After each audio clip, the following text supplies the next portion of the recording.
I'm a rock climber, and I found cold water immersion through having a bad climbing accident, which I had in Utah. And I started doing cold water swimming in natural bodies of water about 10 years ago. And I didn't know, what I was doing. I swam as a kid, and then I've started to, in the last 10 years, I've now qualified into taking people into cold water, and I've helped thousands of people find water for themselves, men and women, different ages, genders, body sizes and types. And I love connecting to myself in the cold water. So, and that's anything from 0 degrees in ice right up to, swimming in water, which is like 22, 23, up to whatever, in the UK. And my experience has always been positive, always, always, always. But the crucial thing in all of this is to start at a place which is right for you. So I think all of these statements that we're seeing on the internet now, which are kind of clickbaity and like, this is not for us, women shouldn't do this, women shouldn't get into cold bodies of water. It's like, well, what's cold mean? What are we meaning by we shouldn't do this? Does that mean we should never do it? Does that mean we should never turn our showers cold?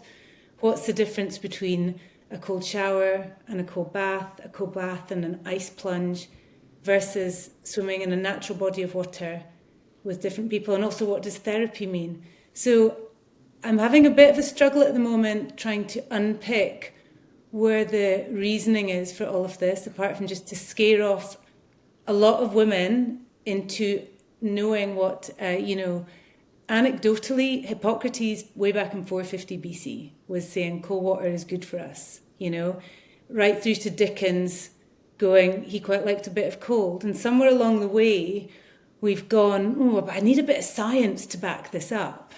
And it's like, okay, that's great, but there's an N=1 here as well.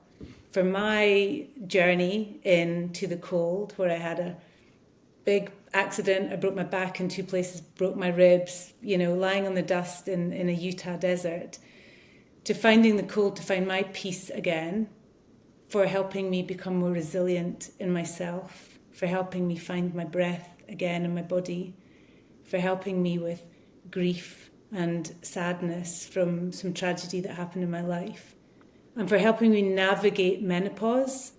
It's not a cure-all, but if we can all turn the dial a little bit, then surely that's the way to go. So I have got a problem at the moment with all of this, it's not good for, because I think a lot of the science is just being sort of misread, and you can't really digest something from a 30-second reel. But maybe some people are using it as a excuse to go, well, that's great, I don't need to try that thing.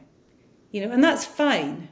But I've coached thousands of people and spoken to thousands of people, and I've only ever seen it being transformational. Some people start and then go, oh, maybe I need to start at a different point. And it's a bit like running, we're not all going to run an ultra. Some of us might just jog around the block, but we all start at a place which is right for us, for our body types and our minds and our well-being.